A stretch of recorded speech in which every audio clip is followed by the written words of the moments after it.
This month, I've been selling a $12,000 mastermind that doesn't technically exist yet.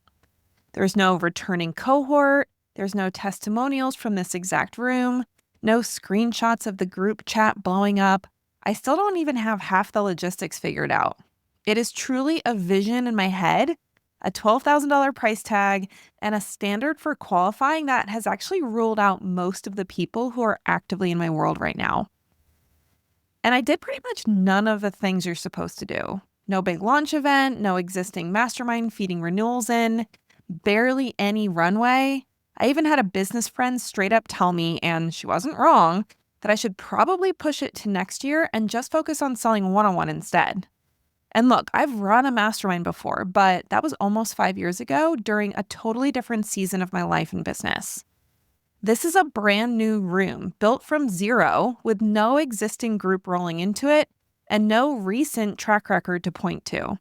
And as my friend pointed out, that really is one of the hardest things there is to sell as an online business owner. So yeah, from the outside, a lot of this probably looks a little unhinged.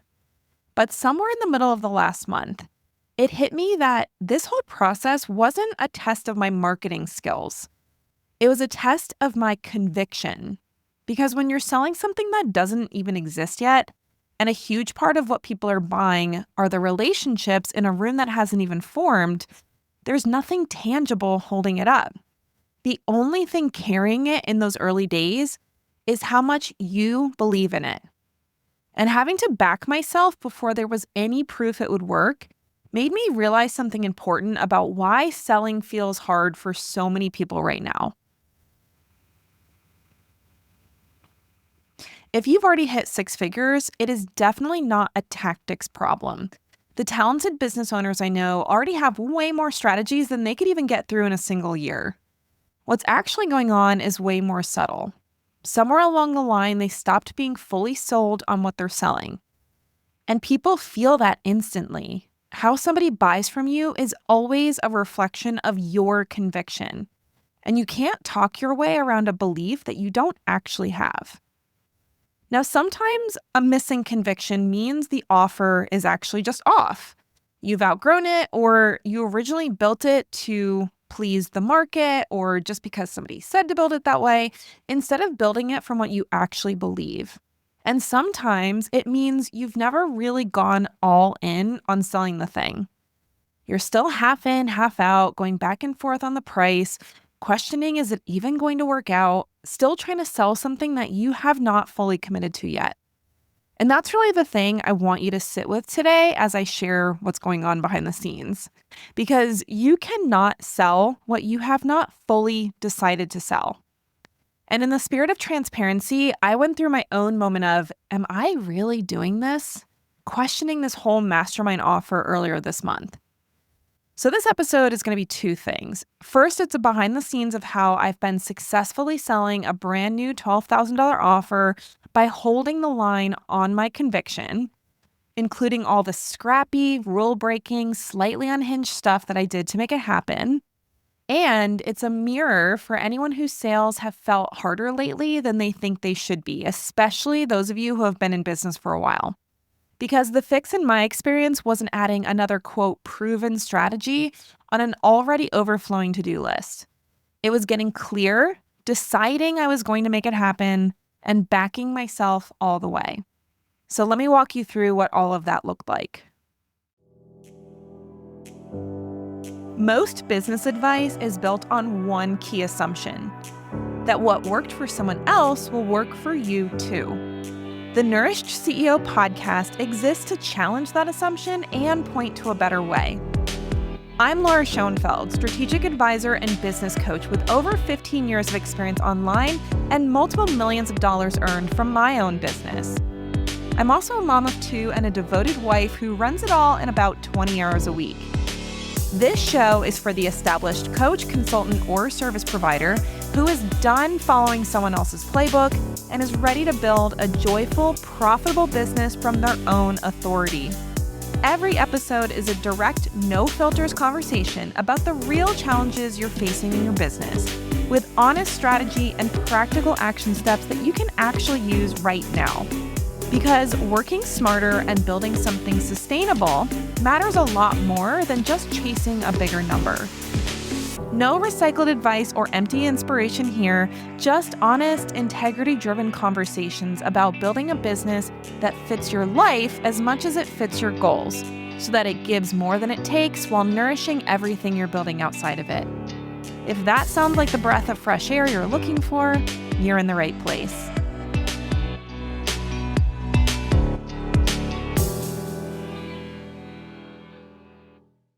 Hey there, welcome back to the Nourished CEO podcast. I'm your host, Laura Schoenfeld, and today I'm taking you behind the scenes of my Mastermind launch, which is technically still happening. If you are listening to this before June 19th, 2026, I still have applications open at the time of this recording. So as I'm talking through how I'm launching this Mastermind and some of the things I had to personally experience in the process, if you are thinking that you would love to be in a room full of people, not only me, but full of people like you who are growing their business past six figures, past multi-six figures, and doing it in a way that creates sustainability, impact, and really a joy in your business that I think a lot of us maybe lost a little bit along the way in the last few years, then the Decision Room Mastermind is the place that you want to be in before we close doors on June 19th.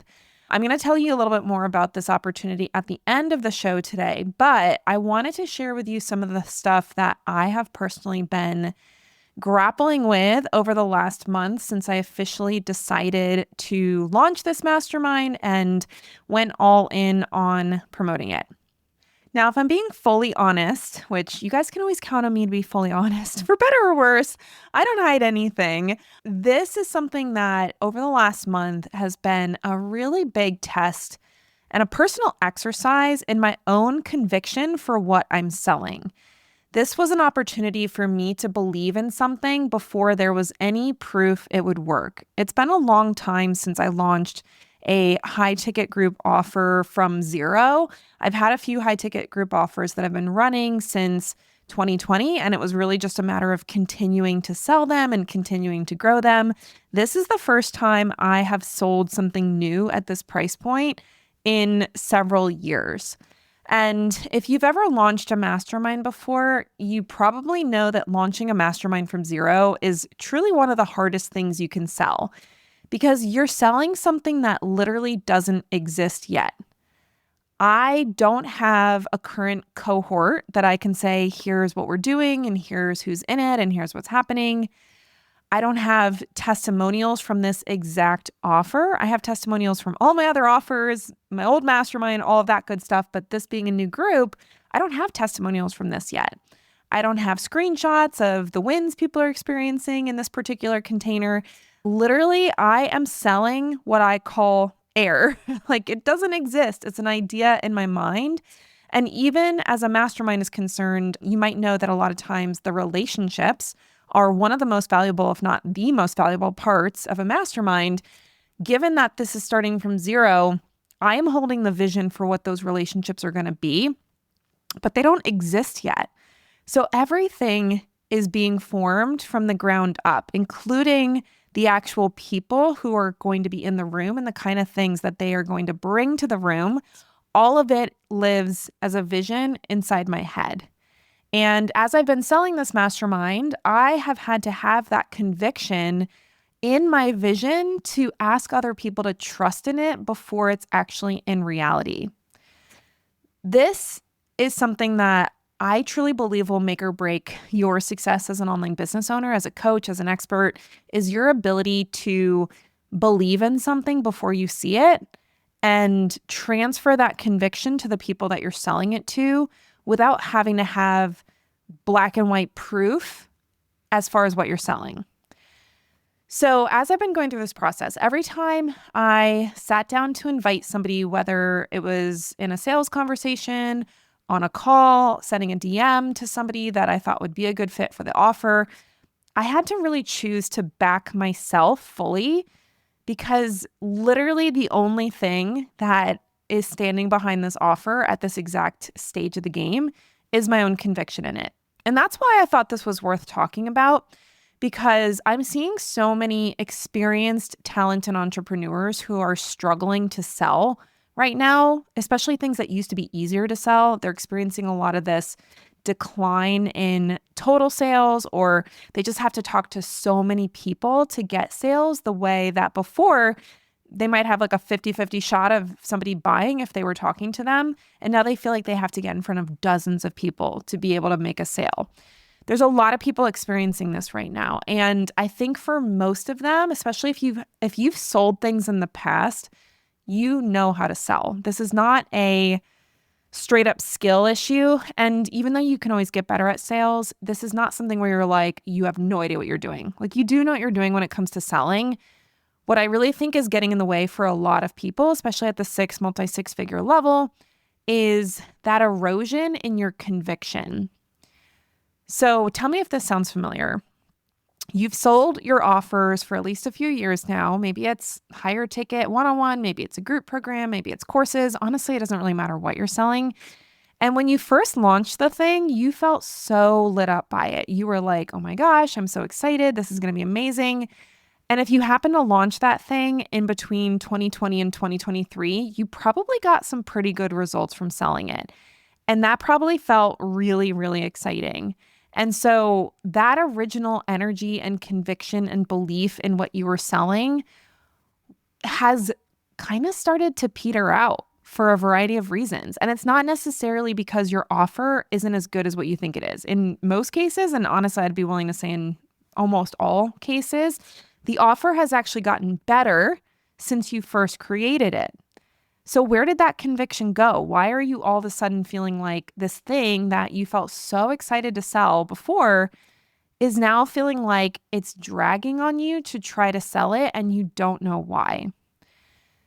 Now, if you are experiencing this, if you are having that loss of excitement or belief or conviction about your offer, that will affect sales. I pretty much can guarantee that. I mean, it's rare for me to say 100% on anything, but if you have lost any level of conviction in your offer, I am confident that it is going to reduce your sales volume. Either reduce your sales volume or just make it way harder to sell.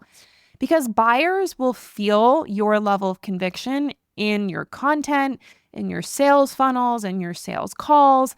Anytime you're communicating with a potential buyer, whether it's directly to their face or behind the scenes, like you're recording something and sharing it with them, they are going to feel your conviction. And if it's not 100% of the way there, they're not going to feel convicted in buying the thing. So if you are losing that feeling of excitement and just belief in what you're selling, even a little bit, even 10%, that is going to impact your sales because you cannot talk your way around a belief that you don't have. Now, as I mentioned in the introduction, sometimes this means that you're selling something that you no longer actually believe in at the level that you used to. A lot of times this is because you've changed, you've outgrown the offer, you've outgrown the people that you're selling it to, you have developed your skill set and the offer hasn't come with you, or you've just gotten interested in different topics that the offer doesn't reflect. So that's really common, especially if you've been in business for even a few years. You built something that matched the version of you that existed a few years ago, and you have grown through so many things, whether it's just your business or if you're like me and you've had some really big life things that have affected how you show up in the world and even just how you approach the expertise that you have. Maybe your offer actually hasn't kept up with it, and that's why there is this big mismatch between the offer you're trying to sell and your feeling about selling it. So that's super, super common. I am seeing that so much right now, both in the people that I work with, as well as peers of mine in that multi-6, 7-figure level. So if you're feeling that way, it is totally normal and you're in good company. Now, the other thing I tend to see with somebody who is noticing a drop in conviction, or you are trying to launch something new, like what I'm doing with this mastermind, and it's not selling as well as you wanted it to, a lot of times it's because you are not necessarily all in on the thing that you're selling. So you're kind of in, you're like, yes, I want to do this. I can see what this could be. I know where I want to go. But then when it comes to actually doing what's necessary to sell it, especially from zero, because that is the hardest place to sell from, you just don't show up like you're fully bought in. And there can be a lot of reasons for that. Honestly, that should be its own episode because that is something I have had to grapple with as I moved through this past month or so selling this mastermind. I did go through a period of time where I was losing a little bit of conviction in it. And not because I didn't believe in the offer. It was more about believing that people would buy it, which is different, but it still actually shows up in the same way as far as behavior is concerned. So if you're lacking that level of all-in conviction in your own mind about selling the thing, that also makes sales a lot harder. So I want to talk to you a little bit about the behind the scenes of me selling this mastermind in the last month, because I think for those of you who have noticed selling getting harder or who have tried to add a new thing to your business and it hasn't taken off the way that you were hoping it would, that this issue of conviction is something you really need to be looking at. Now, what I will say, one of the things I wanted to talk about with selling this mastermind is that I admittedly broke all the marketing rules when it came to marketing and selling this new mastermind.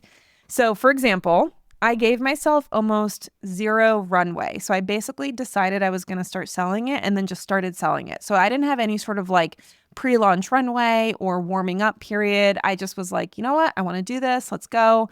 It's ready. Let's just make this happen. So I didn't have a lot of time to actually get my audience prepared to be in a sales conversation. I didn't do any major sales events. So I did a little training on Substack as a way to just talk about some of the things that I'm seeing in terms of decision making and the different lenses we can look at our business through that affect how we actually see decisions and how we make decisions. So if you are a listener of the podcast, that one was, I think 2 weeks ago, either 2 or 3 weeks ago, we talked about the decision debt audit, where you can see like where are those decisions piling up and what is the lens you're looking at those decisions through that's causing them to be hard to make. So I did do that as like an educational event, but I didn't really have a launch. I didn't do any sort of registration. I didn't collect emails. I didn't create sales emails for it. Like it just was not a normal promotion for what I would normally do if I was going to try to sell something more formally. I didn't have an existing mastermind to have renewals. So as I mentioned before, selling a mastermind from zero is really, really difficult. It's not impossible, and I've done it before and I'm doing it now, but it is a lot more difficult because you have to hold that vision for what it's going to be versus being able to sell something that already exists. And a lot of times with masterminds, people will renew into another season of it. And so you're starting with a baseline of an existing group. So you're not starting from zero members trying to sell the thing. Another thing I did, which may not be, the typical marketing recommendation, is I set an income standard for this group at minimum of 6 figures or being on track for 6 figures in a year. That eliminated a large majority of my current clients from qualification for the offer. So I have my MBA program, which is wrapping up in August. We still have a fair number of people in that program who are amazing people that I really enjoy working with. And very few of them are at the income level that would qualify them for this mastermind. And that's because most of them were starting from zero. So I wouldn't have expected many of them to hit 6-figure trajectory within 6 months of starting a new business, especially in 2026. But a lot of those people in the group literally just don't qualify for this mastermind. So that made it harder to enroll people into this mastermind because previous masterminds, I didn't have that qualification. And I let people in, just whoever wanted to join, whatever level they were at, as long as they were in the niche I was serving and that they had the right attitude and the right personality.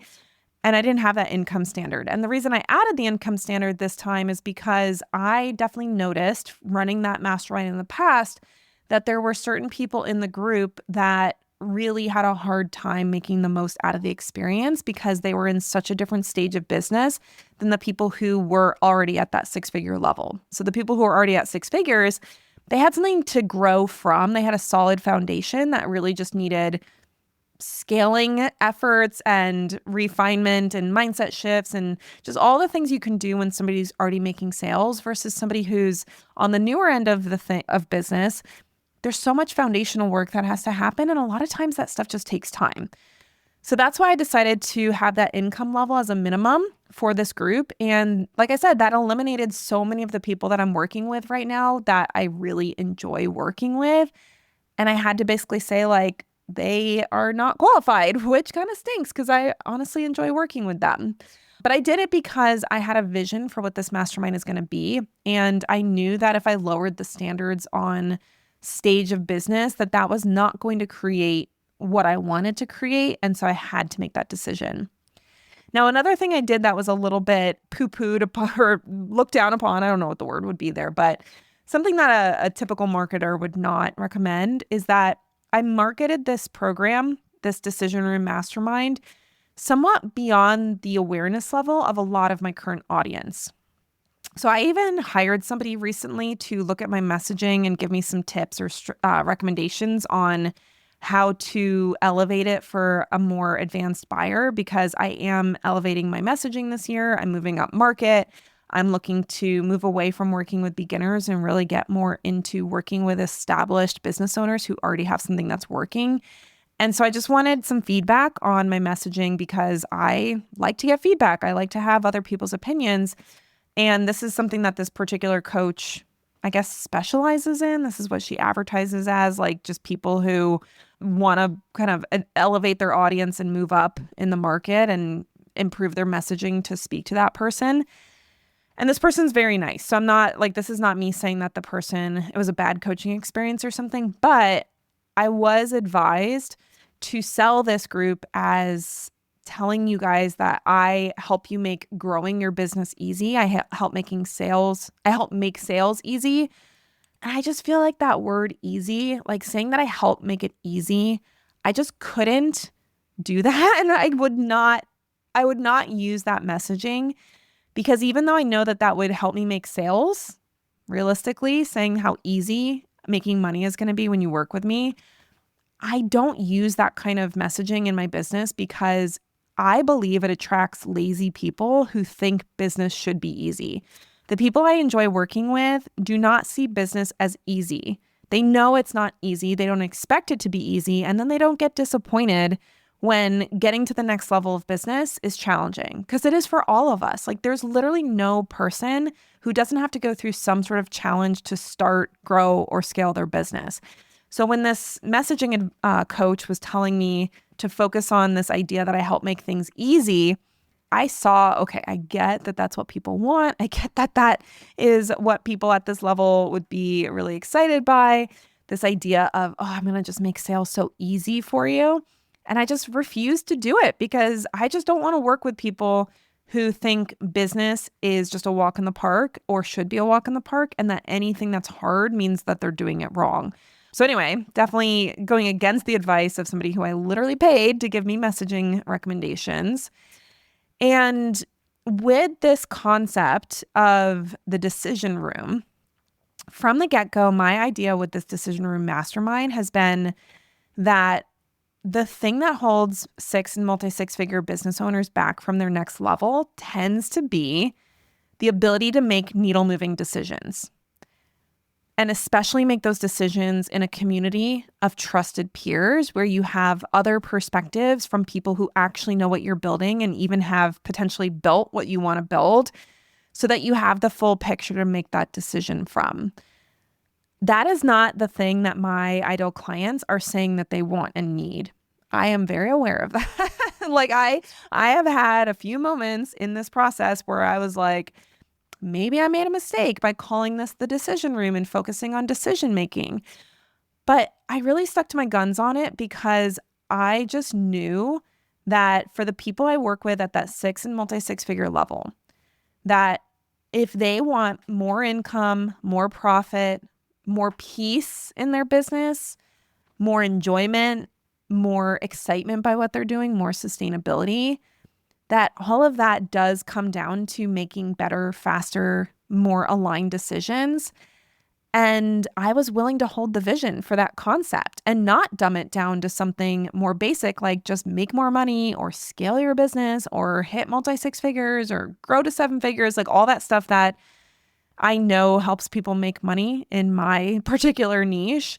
I just could not bring myself to do it because I knew the vision that I had for what I want this container to be really comes down to this idea that making strong, confident, clear decisions and then moving on those decisions is what is actually going to move your business forward. And I want you to come into the group with that expectation because that actually is going to help you get better results.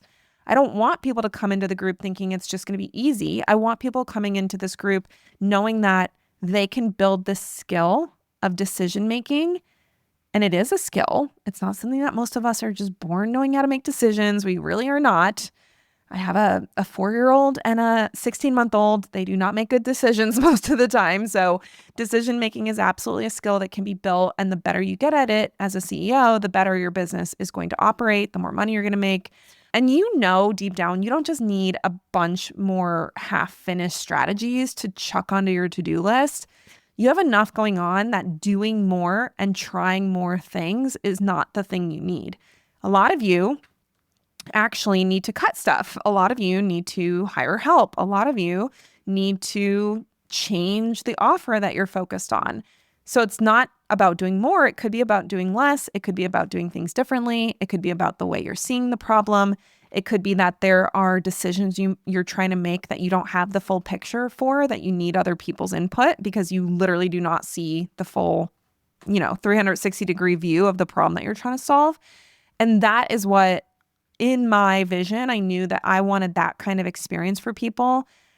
And especially in a mastermind setting where you're bringing people in to support each other, bringing everybody in under the context of you're here to make better decisions. You're here to support your peers in making better decisions.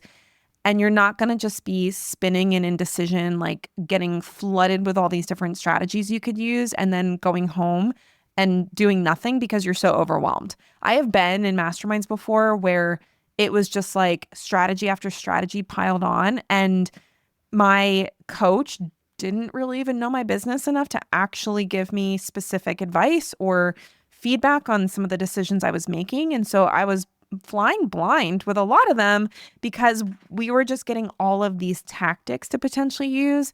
And I've talked about this concept of the good student syndrome before, but I would leave those mastermind events with all of this stuff to potentially implement. And I never had any sort of guidance on how to decide if any of it was even relevant to me. So that is what the context of this mastermind is. And like I said, it's only going to work if people coming in actually have the expectation of what the purpose of the group is for. So that is probably the biggest reason why I ignored a lot of the typical marketing advice around positioning an offer, even stuff that I would typically be like, yeah, that's actually the right thing to do if you want to make more sales, because I am playing the long game with this. I want this to be something where we are creating a culture within this room. It's not just how many people can I stuff in the seats so that I make as much money as possible. So that is not what your typical marketer would recommend, but I have a standard that I have set for myself and for this container that I am willing to make less money in the short term to create something that really is powerful and impactful for the people in it and can grow in the future in a way that brings the right people in with the right mindset and the right perspective on what the purpose of the group is. Now, beyond just choosing some less conventional ways to market this thing, I also went through a few weeks, maybe not a few weeks, maybe like a week or two, where because of how difficult it is to launch something from zero, I was questioning if I was doing the right thing. Just knowing how little of a runway I'd given myself, knowing that I didn't do a launch, knowing that I don't have a lot of people in my current client pipeline who qualify for this offer, knowing that even the people in my world who are qualified, a lot of them were like, oh, I don't have enough bandwidth for this right now. I have another program I'm doing. Can you put me on the list for next year? Because like it just was such a fast turnaround that for a lot of the people I work with, they're not necessarily ready to do something that fast. Now, a lot of them are, but a lot of them just needed that longer runway. And so when that kind of conversation was happening more and more, people that I really enjoy working with that are like, oh my gosh, this sounds amazing. And, can you please like just put me on the wait list for when you do it next time? I started to question it. I started to question, is this really going to happen? I didn't question my vision. I didn't question what the goal of the room was. I didn't question what I saw this room becoming. I started to question maybe the timing wasn't right and maybe I needed to postpone this thing. I even had Voxered, a friend who runs her own masterminds in a similar, like we're kind of like, I don't want to say competitors because like we talk about different things, but we'd probably have the same general market. I really like this person. And so I don't consider her like an actual competitor, but I consider her somebody who is in a very similar business and has similar clients and has a similar business model. And I asked her because she just recently kicked her mastermind back into gear after a time off, after having kids. So like, again, very similar situation as me. I asked her if she had any advice, and she advised me that I put this thing off until next year and that I focus on selling one-on-one because she does know how hard it is to launch a mastermind from zero. So Megan, if you're listening, I appreciate the advice. And I also flat out just ignored it. So, and that's sometimes like, I think sometimes people think that if you have peers that you connect with and get advice from and brainstorm with, that means you have to take their advice. I think honestly, my friend sharing that she thought I should just pause the whole thing and do it later was almost like fuel for me to do it. I was like, I'm going to prove it wrong. I'm going to be the person who can get this thing off the ground. And so that, again, like a lot of times people who get advice from peers who know what they're talking about, who are doing a similar business model, it might be easy to kind of be like, okay, they said that, I should probably do it. But for me, I was like, I just think this thing is going to happen. And so that was honestly the moment where it went from like kind of waffling on it to be like, I'm not sure, maybe I made a bad decision here, maybe I shouldn't do this, to being like, no, this is the decision. I'm all in, I'm going for it, and whatever happens, happens. Part of that was deciding to give myself permission to run this group at any size, even if there was only like 2 or 3 people. As I mentioned before, I see the vision for what this offer can become, both now and in the future. And I know that there's going to be a point where I have to start the thing, and giving myself this big hurdle to say I have to have a certain number of people in the group to run it made it feel more unattainable than if I said, listen, if there's 2 people, if there's 3 people, I can still do this. And that took some humility, right? I know a lot of my clients talk about how when they think about starting a group, they freak out about, oh my gosh, like what if there's not enough people in it? And I get it. Like I totally get it because I just had that thought recently myself about the mastermind. But that decision to say, no matter what happens, I'm going to run this, totally changed the game. And now we're beyond 3 people. So like more than what I had actually said was going to be like, okay, I'm going to do it no matter what. So I know that it's happening and I know that we're going in the right direction. And I just had to decide like I am okay with this thing being really small for the first round because I know where this is going and I know what I'm going to create, and it has to start somewhere. Now, another thing I did that a lot of marketers would be like, that's stupid, is I named the offer after the mechanism, not specifically the outcome. So a lot of times people, and honestly, a bunch of my offers are like this, so maybe this is just what I do, but a lot of people in the marketing space, and this is not wrong, this is not bad advice, but they would advise you to name your offer based on something that your ideal client knows that they want already, and more along the lines of an outcome. So naming the offer based on the result that's going to happen versus the mechanism. So the decision room, I guess technically decisions being made is an outcome, but it's not the thing that my ideal clients are like, oh my gosh, I just need to make better decisions. So the name of the room even was kind of going against typical marketing advice. But as I mentioned before, I know that making strong decisions, making confident decisions, needle-moving decisions is the actual lever that moves the business to multi-six and higher income for the business. And I trusted my buyer to be smart enough to understand why that matters. So the name, the decision room, it just to me felt like the right name for what I was creating, even though it didn't match what most marketers would tell you to do. Now, I also priced this offer at a level that a lot of people would be put off by. So as I mentioned before, it's $12,000 for a 6-month mastermind, and a lot of people would be like, why don't you price it lower? Why don't you lower the price, make it really easy for people to say yes? And again, I didn't want to do that because that completely destroys the intentionality around the room. The room is meant to be a heck yes, big commitment for people to participate in. It's not meant to be like, oh, I'm going to just dip in and see if it's something that I want to do. I do not want it to be this room where people don't actually show up. The whole point of a mastermind is for people to show up and actually participate. And if the price point was too low, people wouldn't take it that seriously and they wouldn't necessarily participate. They wouldn't necessarily do the work to create the relationships and show up for the live event, that kind of thing. So I did want to price it at an amount that really made people think before they joined, even if that meant less people would sign up. Now, I also built the offer around proximity and access and relationships rather than stuffing it full of curriculum. So the conventional move to sell something higher ticket is to add all of this stuff that basically makes the value way higher than the price to make that value stack look really fat. And I deliberately made the curriculum the least important part. Now, that doesn't mean we don't have curriculum. I have lots of curriculum that people can use as part of their experience to help them do the actual execution. But I'm not leading with that. I'm not leading with literally, I have like $20,000 worth of curriculum that all of my mastermind clients are getting access to for no extra investment. But that wasn't what I was leading with because, again, this is not a place to get bogged down by a bunch of curriculum. This is a place to come in, make decisions, be confident about the direction you're moving in, and then get only what you need to move forward on that decision.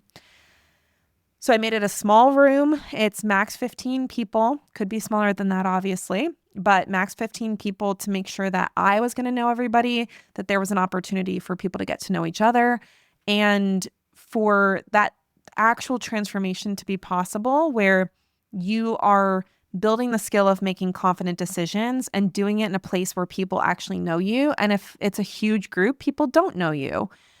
So that size limitation does limit how much money I can make on this offer, but I'm willing to leave money on the table to protect the intention of the group. That's one of the main things I want you to hear from this entire walkthrough is that sometimes you literally need to make less money in the short term to be faithful to the thing that you're creating so that it can grow for the long run. I think way too many people focus on quick cash grabs and just like sell whatever people want and just promise whatever they want just to get them in. I've been in programs like that before. Side note, they usually were not that great because they promised a ton and did not deliver on that promise. So we're in this market where people just want to like throw out as much promises as possible to get you in just to make as much money as possible. And that eventually will not be something that allows you to grow your business to the potential that it has when you are willing to go slower, you're willing to lay the groundwork, you're willing to hold the vision for what you're creating, even if things move slower than what you would ideally like them to move. Now, there's a bunch of things that I have done to promote and sell this mastermind that some people would say is a little unhinged, but like I said, I want to be really transparent and behind the scenes about what I've done to sell this thing. So for one, over the last month or so since I decided to launch my mastermind, I have focused all my energy on selling it. So I, up until like this week, didn't bother with any specific logistical planning other than coming up with the offer details itself, because I knew that selling was the highest priority until I got momentum. So many people waste so much time tweaking the offer, tweaking the deliverables, pre-making things before they've even gotten anybody into their program. And literally all I did was decide what I was going to deliver and then go start selling it. So I don't have, at this point, a call calendar. I don't have a retreat date picked. I don't have a location identified. All of that's coming. Obviously, I'm going to deliver those things. If any of you have worked with me before, I don't like say I'm going to do something and then just flat out like not do it. But I didn't do it ahead of time because I knew my energy needed to be focused on selling. So that might feel kind of unhinged if you're like, oh, that's like, kind of scary to sell something that's totally just in your head. But that's honestly one of the skills that has allowed me to make millions of dollars as an online business owner. And it's the one that I think is one of the biggest needle movers for people who might be prone to perfectionism, prone to overthinking. If you can ideate something and then go sell it and make money from something you haven't even built yet, that means you can pretty much do anything you want in business and always be successful. I also sent DM invitations to people, mostly warm audience, like people who have already worked with me before, but this was the first time I've ever sent cold DMs to people who follow me that, or even don't follow me, people in my network, people that have interacted with my stuff before.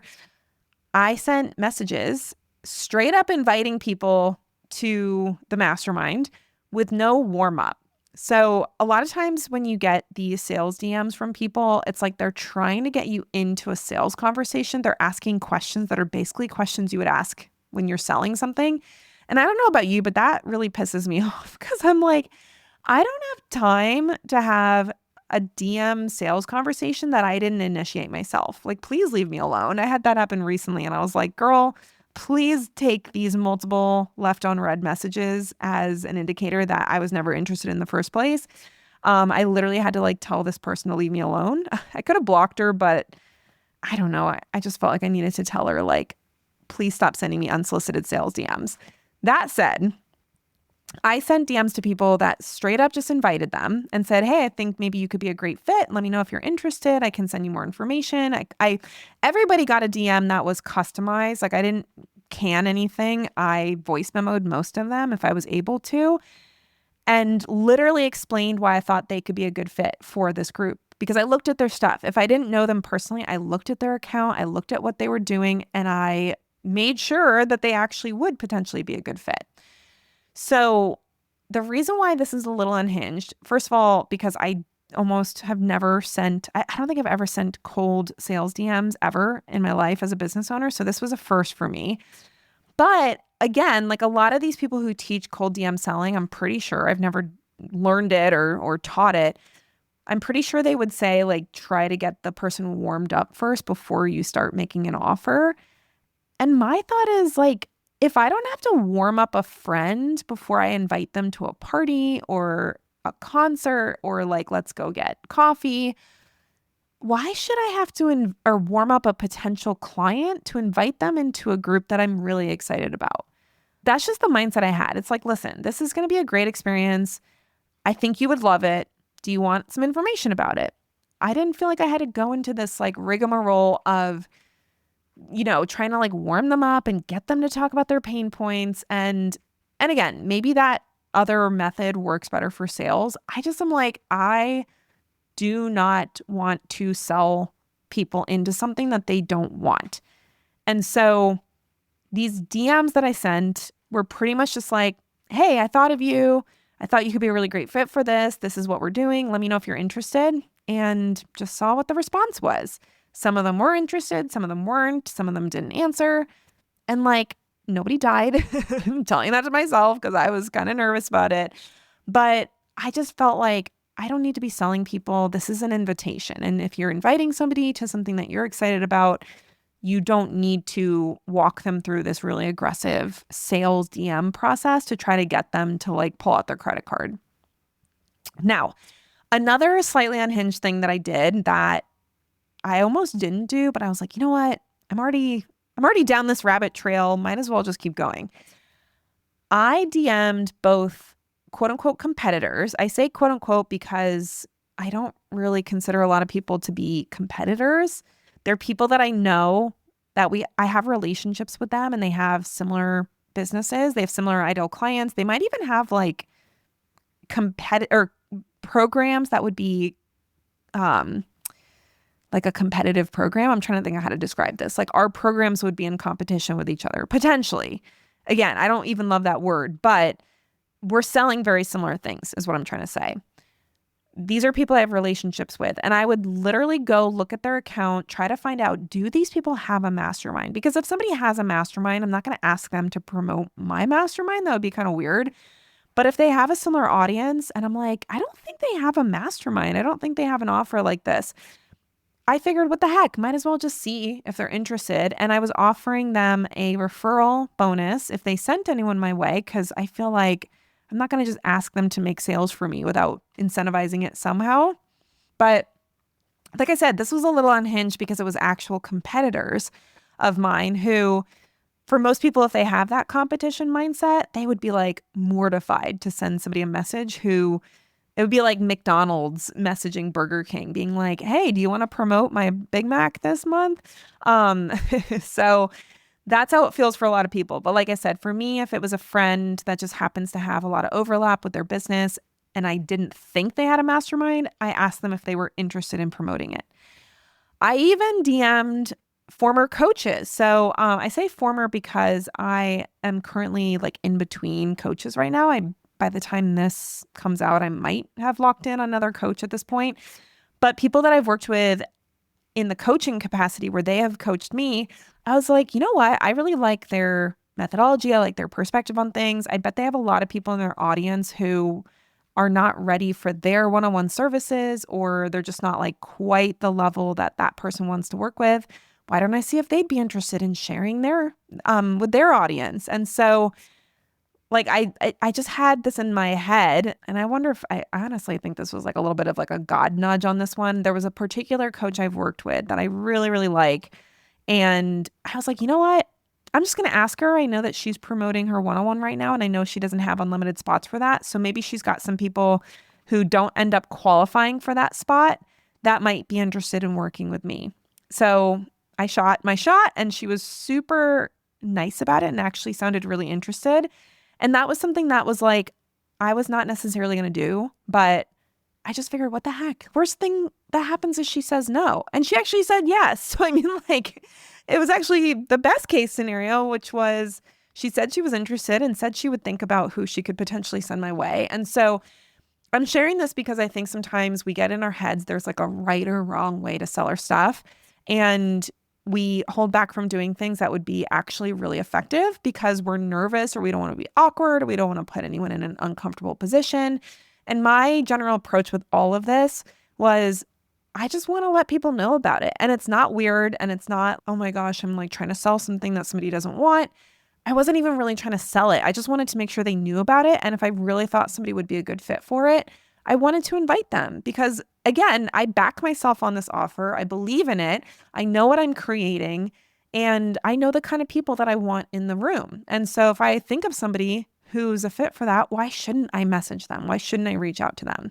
Now, I did largely focus on inviting clients who have already worked with me in another capacity because I know them, and I'm like, I know their work ethic. I know the way that they show up. I know they're coachable. I know they're really kind to other people in the group.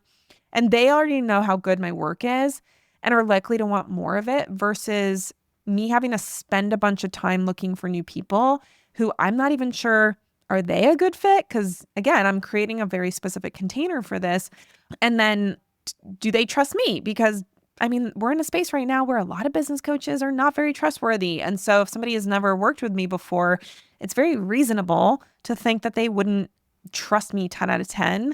Versus somebody who's already worked with me, knows what to expect, knows my character, knows how I coach, knows my ethics. Like all of that stuff makes it a lot easier to sell to those people than somebody who's brand new. So most of my reach out effort was with people who I've already worked with, but I did step way out of my comfort zone and send messages to people that I have not worked with, that I don't have a personal relationship with, or who are actually technically competitors of mine. I'm in a networking group for entrepreneurs right now. It's called the Mastermind. And I have been meeting a bunch of people through that because it's specifically focused on networking. And I even was just like, any of those people I had met them an hour previously. And I just offhand mentioned, hey, if you know anybody who might be a good fit for this, let me know. Not in an aggressive way, but just in a, maybe you'd be interested. And really just having that confidence to say, look, nobody is going to be hurt by me asking if they're interested. This does not have to be a sleazy, slimy thing. I know that cold DMs and cold messages and cold pitches can feel sleazy, but truly just looking at this as like hey, here's what I'm doing. Let me know if you want to do it with me. That attitude bringing into this mastermind promotion has felt so good. And it's really made me capable of doing things that in the past or even like without this attitude would have felt very, very off-putting. And when I say off-putting, I mean like I just would have been like finding any excuse to not do it. And the through line through this whole process was that I asked directly for what I wanted repeatedly without apologizing or dressing it up or hiding it behind something else. And the most important thing was I stopped pre-deciding people's answers for them. I stopped assuming that they wouldn't be interested. I stopped assuming that they'd be weirded out by me reaching out. I stopped assuming that they would be offended, like all of those natural tendencies to be like, people are not going to like this. They're going to say no. They're going to ignore me. They're going to get annoyed. I just decided to say, I don't know that that's going to happen. And what if they actually are interested? What if they actually respond well to this reach out? I was willing to look a little bit crazy to the people who I was communicating with. And I was also willing to do some of this in public. Like honestly, what I'm doing right now, showing how scrappy I've been through this launch. Even when I'm still in it, I don't have the after to say, here's all the results that I got. I'm willing to do it this way because that transparency and intimacy is what I'm creating. And it starts with the way that I communicate with my audience and communicate with the people that I want in this group. And again, this is not the polished, professional, salesy type of stuff that a lot of marketers will teach. This is being a human in a world that is getting less and less human by the day. And honestly, I really think the way that I'm approaching this whole thing is the future of selling, especially higher ticket stuff. And I knew that if I was going to teach other people how to do this or encourage them or help them with doing it, that I was going to have to go first. So truly all of this, quote, unhinged stuff that I did was just being vulnerable, being a real person, caring about people, wanting to share the work that I was doing, and being okay with being rejected, knowing that this is the beginning of something that I'm creating that is going to be such an important program for my business moving forward and such an important room for the people that are joining it to be able to grow their business in a space that calls them to a higher level of the person that they are already capable of being. And they just need to have a space that can support them in making those decisions that allow them to grow in that direction. So that is a peek into the last month of promoting this mastermind offer. If you are listening to this before June 19th, 2026, we should likely still have spots. I don't know for sure. I don't think we're going to get sold out in the next few days between when I'm recording this and when this is going live. But June 19th is the last day to apply. Now, if you are in a situation where you are making six figures or more, the general range that I'm looking for is anyone between $100,000 and $400,000 a year. If you are in that space and you just feel like there's so many ideas that you have, so many things you could be doing, so many things you want to do, but you're having a hard time deciding what to do, what's the biggest needle mover, what's the best use of your limited energy right now. I work with a ton of parents, even parents of young children like me, where you're like, I do not have the bandwidth to be doing 20 different things at once. I really need to focus on the needle movers, and I don't know what the needle movers are of this pile of decisions I have to make. Maybe you want to raise your prices. Maybe you want to hire a team member. Maybe you want to restructure your offer. Maybe you want to try a different marketing platform. Maybe you want to pivot your niche. Like I work with a lot of people who, let's say they're a health professional that serves clients and they want to start coaching and mentoring other professionals, but they don't know how to go about doing that. And they're worried it's going to pull away from their other business if they don't do it in an efficient way. So maybe it's like a new offer, maybe it's a new audience. There's so many things you could be doing to grow, and being able to decide what's worth your time and attention and energy in this season is the thing that's going to help you get to your next level without burning yourself out. This is the founding cohort. I think that's been abundantly clear from this whole episode because I told you we're starting this from zero. We do have a group that's formed, so this is definitely happening. There's people in it. But this is also the version of the group that's going to be the most hands-on. I have the best bonuses. We have a VIP intensive for the first 5 people that put their deposits in, which at the time of this recording, I still have a couple spots for that. I don't know if I still will by the time this goes live, but who knows? They may still be there.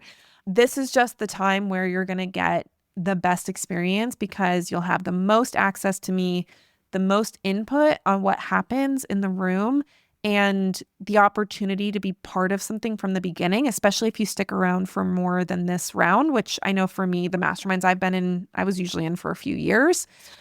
You just get rooted into this community and you actually get to be part of what's being built, as well as really in that space where the intimacy is at its peak. So lots of reasons to join this round, but if you know that your next level really requires you to lock in on the most needle moving tasks in your business, and there's some big decisions you're circling around that you're like, I think I want to do this, but I'm not sure. And, I don't want to like drop the ball on the other parts of my business.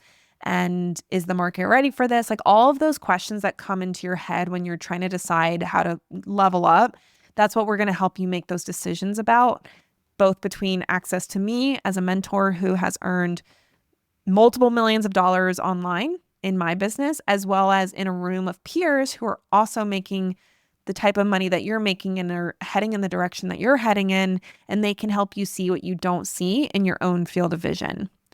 So again, this is for somebody who you either have hit that income ceiling and you're finding that making more sales than what you're currently doing is either just really, really hard or basically impossible because you're so busy serving clients, or you're just finding it like you have to grind harder and harder to make the sales that you want to make.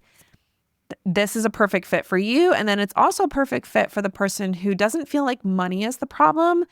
You feel like you just know you want to be in a space where you can level up as a leader, that you can get a different perspective, that you can see different angles, that you can just start to expand your skill set and your perspective as a CEO, because you know that the next level for you is not just about making more money. It's about creating something with more impact, more sustainability, and just to be playing a bigger game, to be frank. Like I know for me personally, one of the reasons I've done this whole marketing up level this year and branding up level, like, oh my gosh, you guys, I have a whole rebrand coming that I don't think will be out next week, but I am so excited about it. All of that is stuff that has come from making big decisions about who you are, where you want to go, what kind of business you want to build, and what's the legacy you want to leave. Because this isn't just about how much money you're making. It's about the impact that you're leaving in the world. It's about the life's work that you are putting out. It's about how you look back on your life when you're 80 and think about what you were able to accomplish. Yes, money is great, but I know for the people I work with, it's not just about money. So if this is sounding like you, either you do want to make more money and you're finding it like you're hitting a wall and you can't figure out why, or you can't decide what to do next to get past that plateau, or money is honestly not your biggest motivator. You're making good money. You're happy with the income, but you know there's more for you than what you're experiencing. That is who this room is for. So this is the founding cohort. It probably won't be this hands-on in the future because especially if we don't fill all 15 spots, this will be the smallest group we ever have. And you're going to get a lot of one-on-one time with me that may not exist in future cohorts. If you wait until next year, I mean, I assume I will be running this thing next year. I don't know when I will be re-enrolling for this. I don't know if I'm going to do it for a full year. I don't know if I'm going to be enrolling in January. So you're kind of like waiting to see, will this happen? When is it happening? What's the timeline? I can never guarantee anything, especially in the season of life that I'm in. So you're kind of banking on something that you don't know when it's going to happen. And you're assuming that your business is going to continue to grow in a season where maybe you are running on a lot of decision debt that is slowing you down and making it harder for you. And the place you could be next year could be so, so different because you made this decision now to participate in this room than if you put it off. So whether it's in 7 months from now that I relaunch, whether it's in a year from now that I relaunch. I don't know when it's going to be, but there's a lot that can happen in 6 months in your business.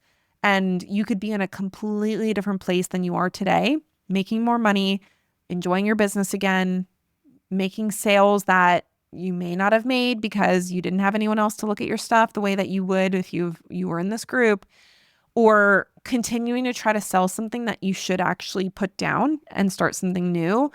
And the only way you're going to know what your business could be is by making these big needle mover decisions. And I promise you, they are going to be so much easier when you're in a room full of peers who understand what you're building, who have perspective to share, and you have a mentor who has pretty much sold anything you can think of between $27 worksheets to $20,000 mastermind offers or $30,000 one-on-one programs.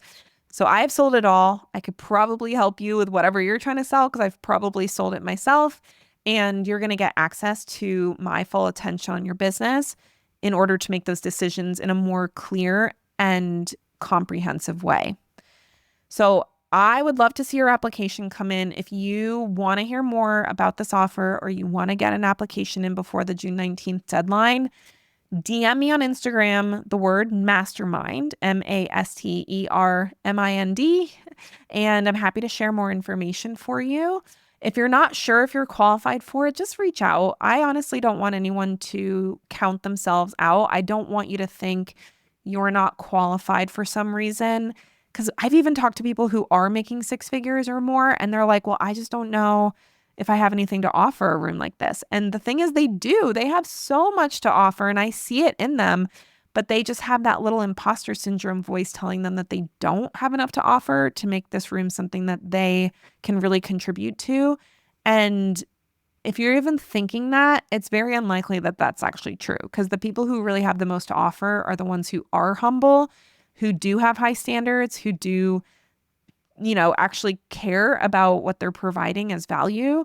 And that's the kind of person I want in this room. So if you're not sure if you're qualified, please reach out or please apply. I will let you know if this isn't the right fit for you. But in all reality, it's pretty likely that you are, if you are already making at least $8,000 months on average, and you're either in a 6-figure, multi-6-figure business, or you're on track for that this year. I want you in this room. I want you to be part of this founding cohort. I want you to help me create the founding culture of this group, of this experience, and to have the opportunity to really launch your business into the next level version of you so that you can walk into 2027 with full confidence in what you're building, where you're going, who you're building it for, what the vision is, and everything that you are able to accomplish as a very talented, expert entrepreneur. All right. That's it for me. I feel like I always make these episodes way longer than they need to be, but as I want to close things on this episode, I just hope that giving you this behind the scenes demonstrates to you that you can break the rules in business and still be very successful. And the most important thing you need when you are selling something is belief in what you are selling. It is that conviction in the thing that you're creating and who you're creating it for. And the thing that can really help you get there is confident decision-making with peers and a mentor who can help you really feel fully convicted in what you have to sell. Because maybe you might waffle a little bit on yourself, because we all do. We all have moments of self-doubt. But when you have people in your corner who care about you, who know you, who can really speak truth into you and tell you, no, you got this. Like, this is so amazing. This is like, you are so cut out for this. You would not even believe what that can do for you and your business when you have that room to back you, when you might be slipping a little bit and backing yourself. So the same conviction that made this launch totally unhinged, but still successful, is the conviction that this room is built to give you. And I just really cannot wait to see your application come in so you can participate in this experience with me and your peers at the 6 and multi-6-figure level. All right, well, that's it for me. I look forward to seeing you here next week on the Nurse CEO podcast. Take care, everybody.